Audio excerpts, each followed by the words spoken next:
Are you sure? Because once we cross this line, Nizhoni, I'll be yours. And I'll be hers. The Apache woman thought she'd die in those chains until the rancher set her free. Socorro, New Mexico Territory, late October 1882. The wind carried ash that day. It rolled across the high desert in gray waves thick with the smell of burned wood, and something worse flesh perhaps, or the memory of it. Mercer Hale rode through it slow, his buckskin gelding picking careful steps over the cracked earth. The sky hung low and colorless, the kind of sky that made a man feel small. He wasn't looking for trouble, just a handful of lost cattle that had broken through the fence line 2 nights before. Red Willow Ranch sat too far from town for neighbors to help, and Mercer had learned long ago that a man alone fixes his own problems or learns to live with them. The ranch sat alone on the mesa, a collection of weathered buildings surrounded by miles of silence. Once it had been full, his wife's laughter, the smell of cornbread baking, the sound of her singing in the Apache tongue she'd taught him word by word. Ara. Her name still caught in his throat like a thorn. She had died 5 winters ago, her body buried beneath the cottonwood where she used to hang laundry in the summer wind. The child she carried died with her. After that, Mercer sent the ranch hands away. There was nothing left to manage but ghosts and grief. He was 42 now, though the sun and loss had carved him older. His face was weathered leather, his eyes the gray of winter sky. He carried the weight of the ranch like a crossland, inherited, loved, and now haunted. That morning he followed cattle tracks into a shallow arroyo where the ground turned dark, too dark. He slowed his horse, lifted his hat to shade his eyes, and saw it. A wagon half collapsed and still smoking, the canvas top torn open like a wound, the wooden ribs blackened and broken. 2 mules lay stiff in their harness, throats cut clean, their blood pooled black in the dust. The bodies of 2 men sprawled nearby, missionaries by the look of them. Black coats, white collars, stained red faces turned toward a sky that offered no answers. Their pockets had been turned out, their boots stolen. Mercer climbed down, rifle loose in his hand, scanning the ridge for movement. The bandits were long gone, hours, maybe a day. He crouched beside the wagon, sifting through the ashes with the barrel of his gun. Flour spilled like snow across scorched wood. A Bible half-charred, its pages curled and brown. A rosary melted into the dirt, the beads fused together by heat. Then he heard it, the faint scrape of metal on wood. He froze. The sound came again. Desperate. Human. Mercer stepped around the wagon's tailboard, gun raised. There, half hidden beneath a torn tarp, was a young woman. Barefoot. Filthy. Her ankle locked in a steel shackle bolted to the wagon frame. Her skin was copper dark beneath layers of dust and dried blood. Her dress, a torn calico that might once have been blue, was stained with soot and worse. In her hand she clutched a shard of broken glass, the edge red, where she'd been sawing at the chain. She'd been trying to cut herself free. When Mercer cast a shadow over her, she looked up. Her eyes were black, wild, and full of fight. She didn't scream, didn't beg, just raised the glass shard like a knife. "Easy," Mercer said quietly, raising both hands, the rifle pointed at the sky. "I'm not here to hurt you." She tried to crawl away. The chain yanked her back with a clatter that echoed across the empty arroyo. Mercer knelt slowly, setting the rifle aside. He pulled a metal file from his saddlebag, the kind used for sharpening plow blades. The first scrape of iron made her flinch, her whole body going rigid. But he worked steady, patient, the rasp of metal on metal mixing with the whisper of wind through sage. When the link finally gave, the shackle fell loose with a dull thud. She didn't move at first, just stared at her free ankle like she didn't understand the word freedom. Her skin there was raw, bleeding, ringed with bruises the color of old plums. Then she spoke low, hoarse, in broken English. "They will come back." Mercer frowned, still kneeling. Who? Her eyes flicked toward the bodies of the missionaries, then beyond toward the ridge. Not them. The others. The ones who paid for me. Before he could ask more, her eyes rolled back and she collapsed sideways into the dust. Mercer poured water from his canteen, tilted her head back gently. Let it trickle between her cracked lips. She coughed, spilling most of it down her chin. He wrapped her in his blanket, rough wool that smelled of horse and smoke, and lifted her onto his saddle. She was light, too light. All bones and sharp angles beneath the torn dress. The ride back to Red Willow took hours. The sun bled into the horizon, painting the hills the color of rust and old blood. The girl swayed behind him in the saddle, half-conscious, murmuring words in a language he recognized but didn't speak. Apache. Like Era used to speak when she was dreaming. When they reached the ranch, twilight had fallen. The air turned cold. Mercer carried the girl inside, laid her on a wool blanket near the fireplace, and struck a match. The flames caught quick, flickering over cracked adobe walls over the table, where Era's sewing basket still sat untouched after 5 years. For the first time since he'd buried his wife, Mercer felt the weight of another heartbeat in that house. He poured more water into a tin cup, set it beside the girl, and stepped out onto the porch. The wind was dying now, the air cold and perfectly still. He looked across the dark expanse of his land. The broken fences, the empty corral, the cottonwood standing alone against the stars, and whispered almost to himself, "Guess it ain't just ghosts anymore." Before we continue, don't forget to drop a comment with the number 1 if you're watching from somewhere the wind still whispers stories like this. Let's see where you're tuning in from. The fire hissed low in the hearth, throwing ribbons of gold and shadow across the old ranch house. The girl lay curled on the blanket near the flames, her face ghost pale against the orange flicker. Her eyes stayed open, following every move Mercer made, as if each step might bring pain. He didn't speak. Words weren't what she needed. He set a tin cup of water and a bowl of thin cornmeal mush beside her, then backed away slowly, the way you'd back away from a wounded animal. The smell of smoke and old pine filled the air. Outside wind scraped at the shutters, a lonesome sound like claws against bone. Mercer watched from the doorway. She didn't touch the food. Her hands were small, trembling, bruised dark around the wrists where rope had been. He knew the look on her face, someone half alive waiting to die. He'd seen it once before in the mirror 5 winters ago. He left the door open when he stepped outside. Let her see the way was clear. Let her know she wasn't his prisoner. Out on the porch, he lit a lantern and sat in the cold, the boards creaking beneath his boots. His horse Sully snorted from the corral, restless in the wind. Mercer pulled his coat tight and looked back through the open doorway. The girl hadn't moved. The firelight painted her in motionless color, bronze and ash and fear. Hours passed before he saw her lift the spoon slow as dawn breaking and eat. Just a few bites. Then she lay back down, pulled the blanket to her chin, and stared into the fire again. That night, Mercer took his bedroll to the porch and slept near the door, his rifle within arm's reach. He woke before sunrise to find the fire, long dead frost creeping across the windows in delicate patterns. Inside, the blanket was empty. His heart kicked. He grabbed the rifle and stepped outside.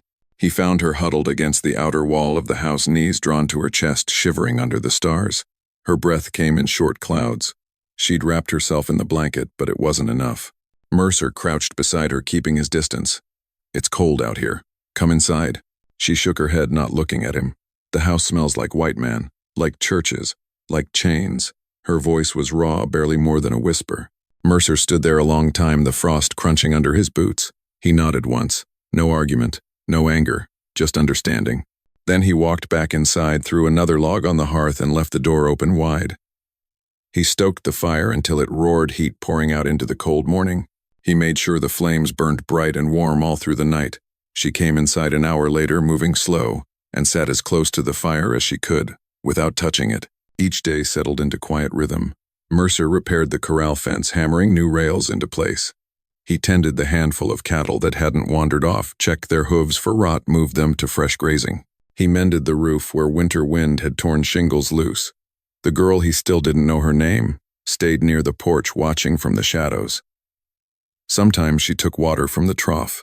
Sometimes she followed him with her eyes as he worked, her expression unreadable. By the third evening, she stepped inside the house again. She didn't speak, didn't eat much, just cornbread and weak coffee, but she stayed longer this time. Her eyelids grew heavy. The fear in her shoulders began to ease just a little. Mercer left her there by the fire and moved quietly about the house, sweeping dust that had gathered like years, fixing door hinges that squeaked. He didn't look at her too long. Didn't want her to mistake his presence for threat. He remembered how Ara once said that silence could heal, when words only reopened wounds. That night he heard coughing through the walls, rough, hoarse, wet. He rushed to the porch and found the girl slumped against the wooden step, shaking with fever. Her skin burned to the touch.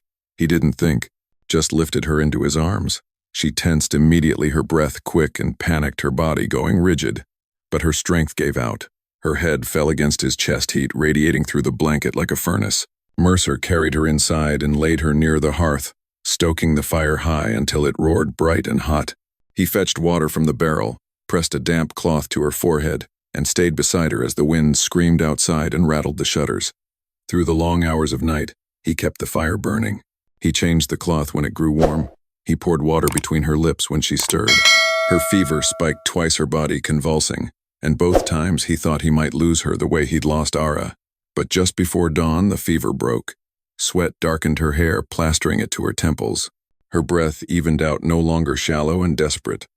When her eyes opened again, they found his. For the first time, she didn't flinch. Mercer sat back in the chair across from her exhaustion, pulling at his bones. The firelight flickered between them. Neither spoke. The only sound was the crack of burning logs and the sigh of the dying wind. And in that silence, fragile, human, and real, the ghosts of Red Willow seemed to fall still. The next morning she spoke. "Nizhoni." Mercer looked up from the stove where he was frying salt pork. "That your name?" She nodded slowly, sitting up on the blanket. "It means beautiful. My mother said it so I would not forget who I was, even when they tried to make me forget." He poured coffee into a tin cup, set it in front of her on the floor. The steam rose between them. Mercer Hale. She looked at him for a long moment, studying his face, the way you'd study a map of dangerous country. Then quietly, "You are the second white man who did not hurt me. Who was the first?" Her face darkened. "A soldier at Fort Union. He gave me bread once when the mission brothers forgot to feed us. Then the captain shot him for it. Said he was fraternizing with savages." Mercer said nothing, just sipped his coffee and let the silence sit. Nizhoni wrapped both hands around the warm cup as if trying to pull the heat into her bones. "The men in the wagon, they bought me. From the mission in Santa Fe, Brother Crane's mission. They said I owed them my soul because they fed me for 3 years. You don't owe anyone your soul." She met his eyes. "You do not understand how the world works, Mercer Hale. The church has papers. Legal papers. They say I belong to them. They will come for me." Mercer leaned back in his chair, the wood creaking. "Let them come." 3 days later, a rider appeared on the ridge. Mercer saw him first, a lone figure in a black coat, moving slow and deliberate against the pale morning sky. He grabbed his Winchester and stepped onto the porch, levering around into the chamber. Nizhoni came to the doorway behind him, her face going pale as bone. "Do you know him?" Mercer asked without turning. She nodded, her voice barely a whisper. "Brother Silas Crane. He runs the mission. He is the one who chained me to that wagon." The man dismounted at the gate, taking his time. He was tall and lean, with the kind of face that looked carved from stone, all sharp angles and cold purpose. His eyes were pale gray, almost colorless, but his smile was warm as summer sun. Brother Hale Crane called out, his voice smooth as oil. "I've come for what belongs to the Lord." "She's not property," Mercer said flatly. Crane pulled a folded paper from inside his coat, held it up like a holy relic. "The law disagrees, I'm afraid. Miss Nizhoni signed her faith and her labor to the Church of the New Dawn 3 years ago, when we saved her from starvation. She absconded last month. Stole church supplies, blankets, food, a silver cross. This document, signed by a territorial judge, affirms she remains under covenant and must return to fulfill her obligations." Nizhoni stepped forward, her voice shaking but clear. "You chained me to a wagon and set it on fire. You left me to burn."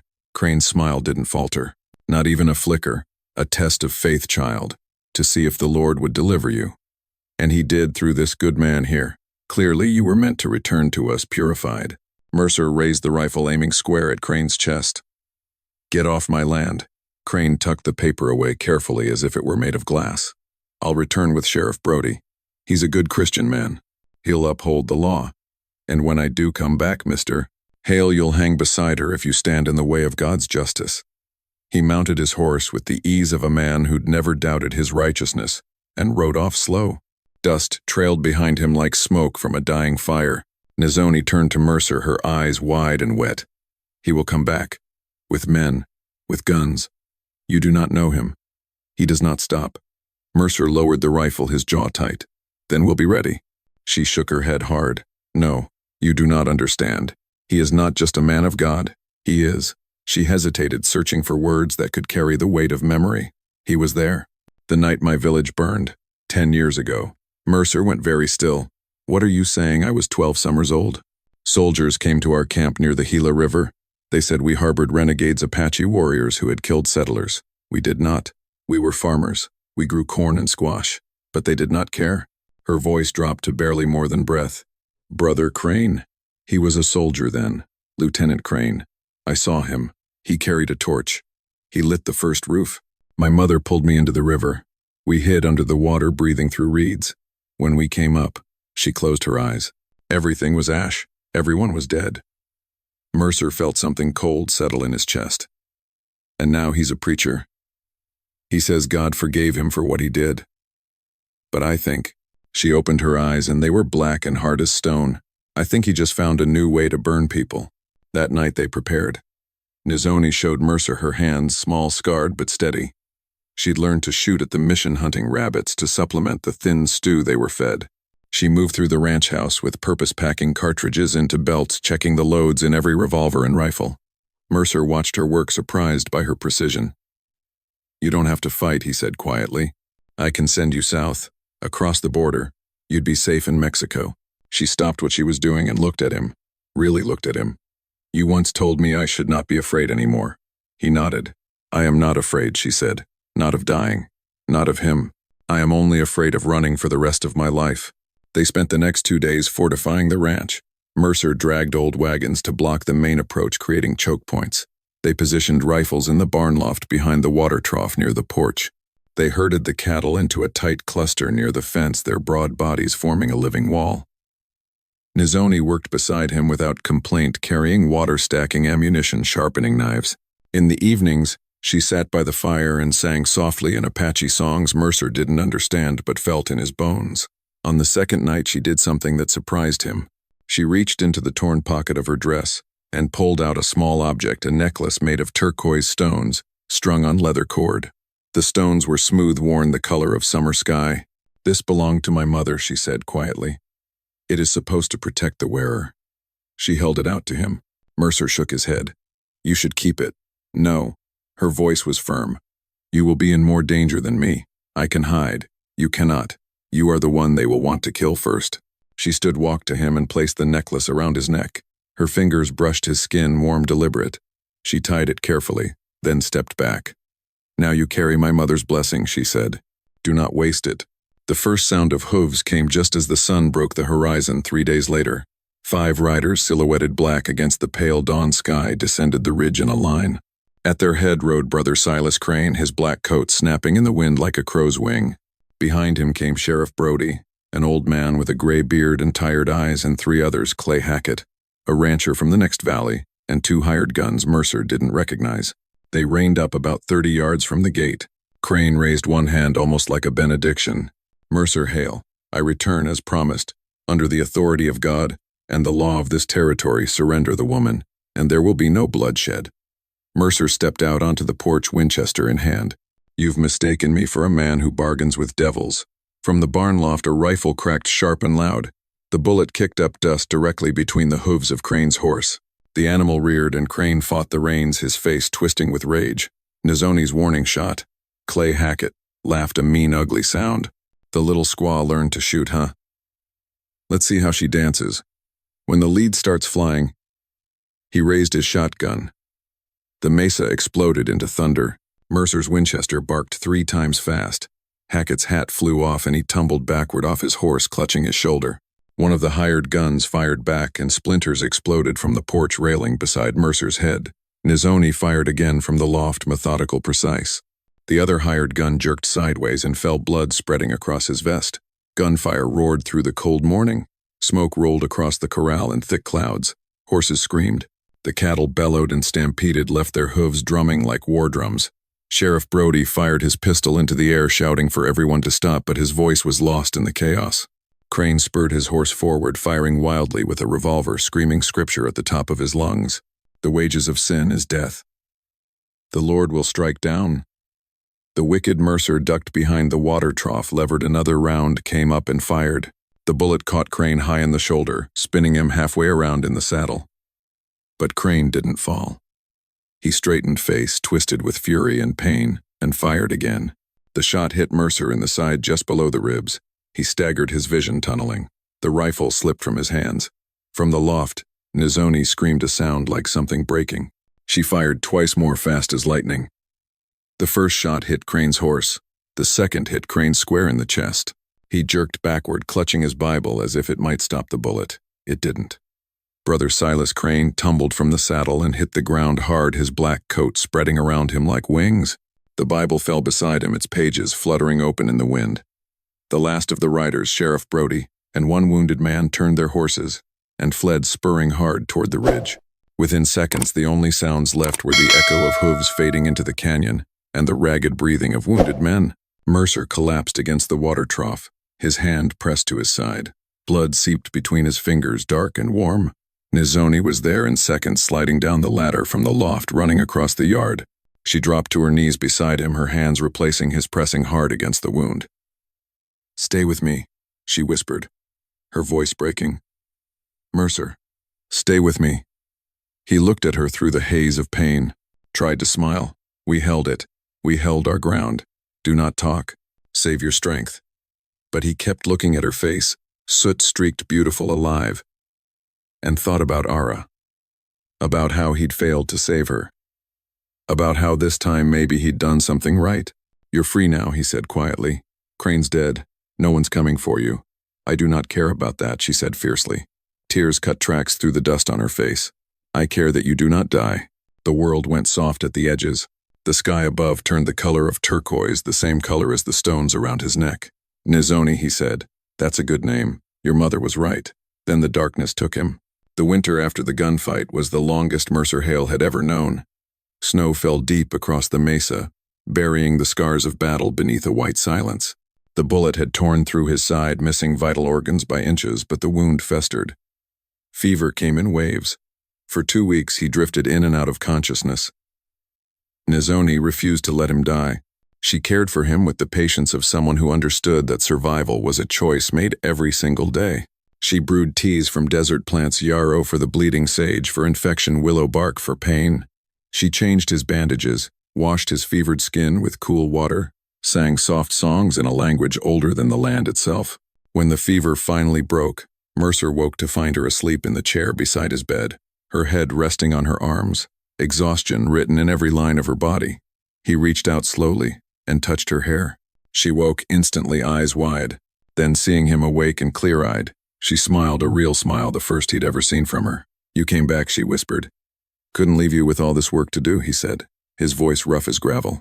She laughed, actually laughed. The sound filled the small room like sunlight. Recovery was slow.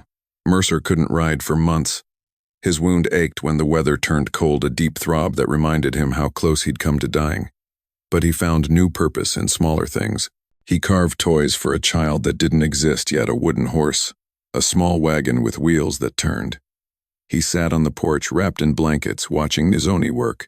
She replanted the vegetable garden, repaired the chicken coop, tended the cattle with surprising skill. She sang while she worked, not the sad songs from before, but something lighter, hopeful. One evening in early spring, as the last snow melted and the first wildflowers pushed through the mud, Nizhoni came and sat beside him on the porch. The sun was setting, painting the sky in shades of pink and gold. "The land is waking up," she said quietly. Mercer nodded. "It does that. Every year. Even when you think it's dead." She turned to look at him. "Mercer Hale, I have a question. Ask it. Why did you fight for me? You did not know me. I was nothing to you." He was quiet for a long time, watching the light fade. "Ara," he said finally. "My wife. She was Apache. When she died, I thought I'd failed her, failed to protect her, failed to give her the life she deserved." He looked at Nizhoni. "Maybe I was trying to do right by her, by fighting for you." Nizhoni reached out and took his hand. Her palm was warm, calloused from work. "I think," she said slowly, "you were fighting for yourself too, to remember that you are still alive." He squeezed her hand. "Maybe so." When summer came, so did change. Nizhoni moved her belongings from the small room by the barn into the main house. Not into Mercer's bed, not yet, but into the room that had once been meant for a child. She hung dried herbs from the rafters, swept the floors, filled the space with life. They worked the ranch together as partners. She taught him about plants, which ones healed, which ones could be eaten, which ones the cattle preferred. He taught her how to mend tack, how to shoe a horse, how to read the sky for weather. In the evenings they sat by the fire and talked about their pasts, about their losses, about what it meant to survive when everyone you loved was gone.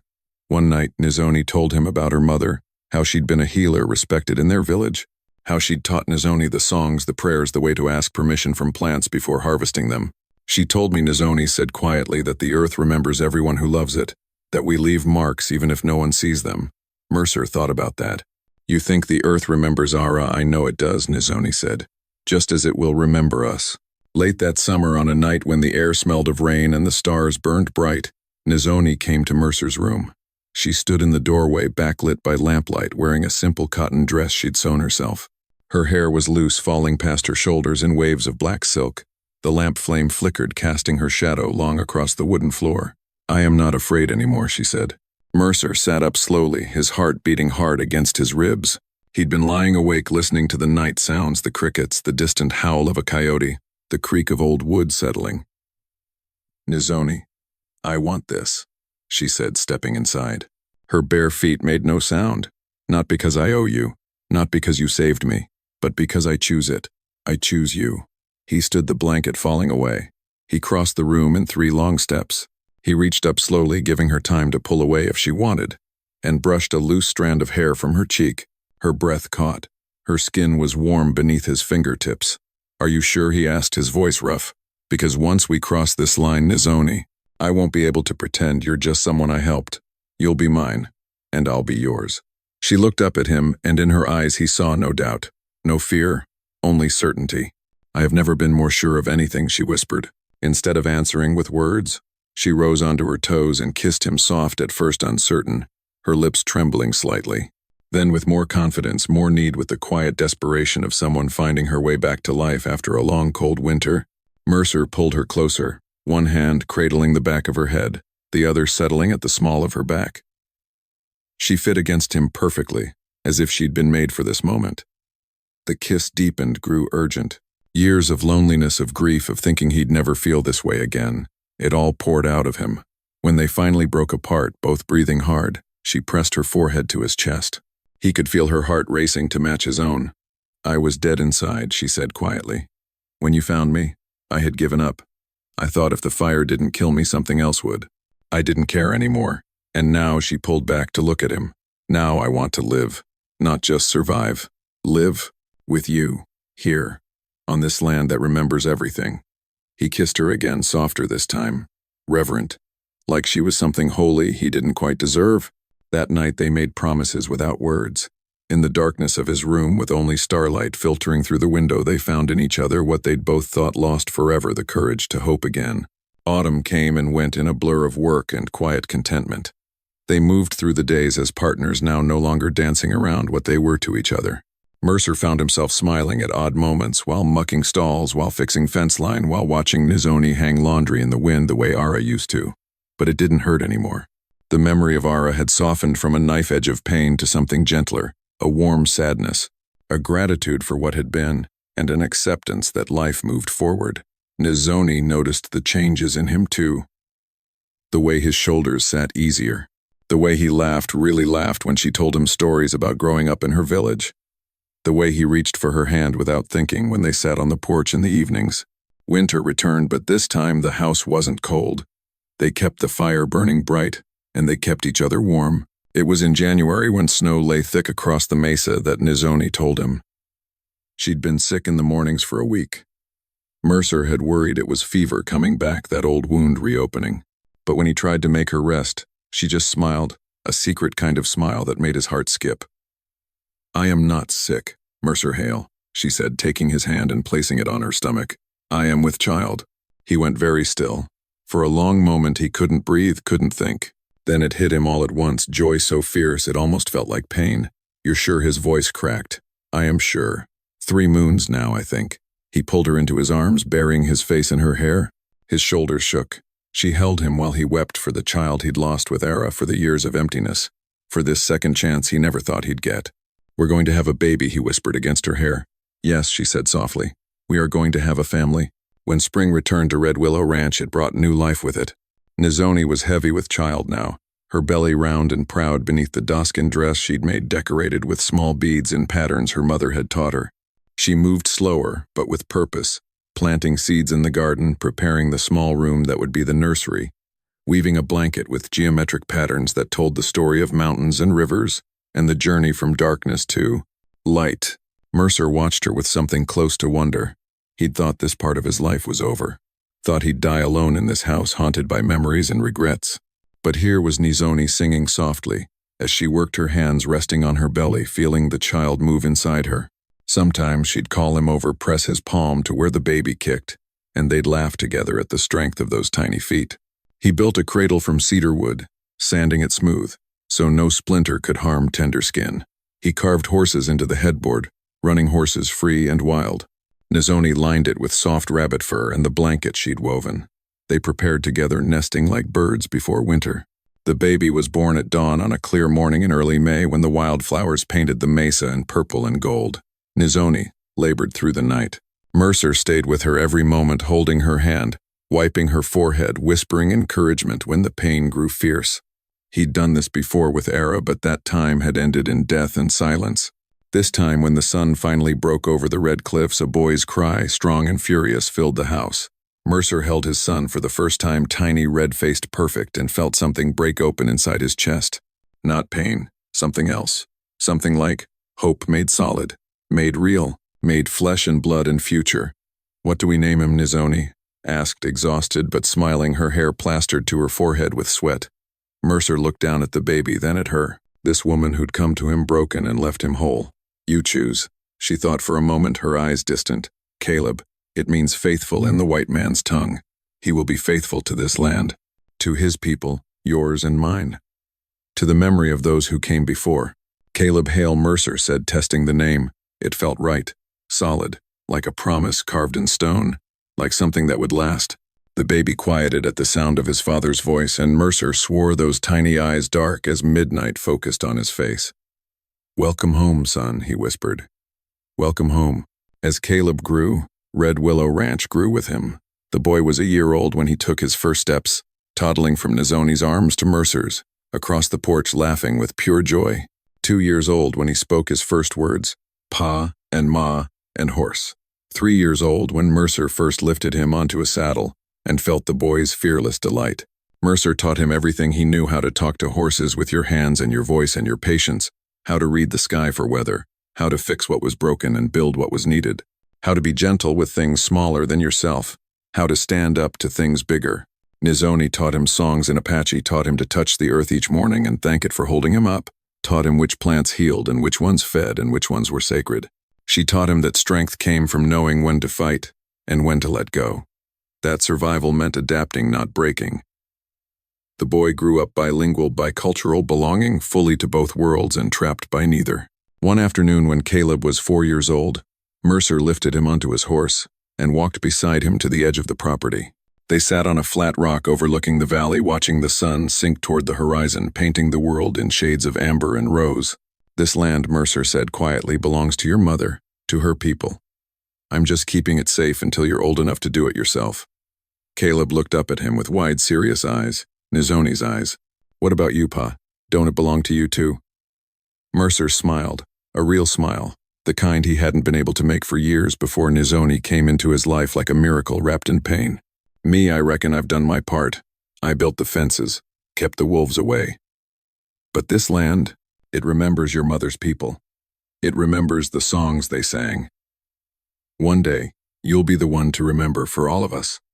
The boy thought about that, his small face scrunched in concentration. Then he nodded solemnly, as if he understood something bigger than his 4 years should allow. From the house below, Nizhoni's voice called out, warm and clear, carrying across the evening air. "Supper's ready. Come home." Caleb slid down from the rock and ran toward home, his laughter echoing across the land, scattering a flock of crows into the golden sky. Mercer stayed a while longer, listening to the wind move through the grass. The sound was like a song, old, familiar, alive. For the first time in longer than he could remember, he didn't feel the weight of ghosts pressing on his chest. The wind swept across Red Willow Ranch, bending the grass like waves on a green ocean. From the porch, Nizhoni lifted their son high in the air, both of them laughing, their voices blending with the sound of wind and meadowlarks and the distant lowing of cattle. Mercer closed his eyes and felt the last light of day paint his face gold.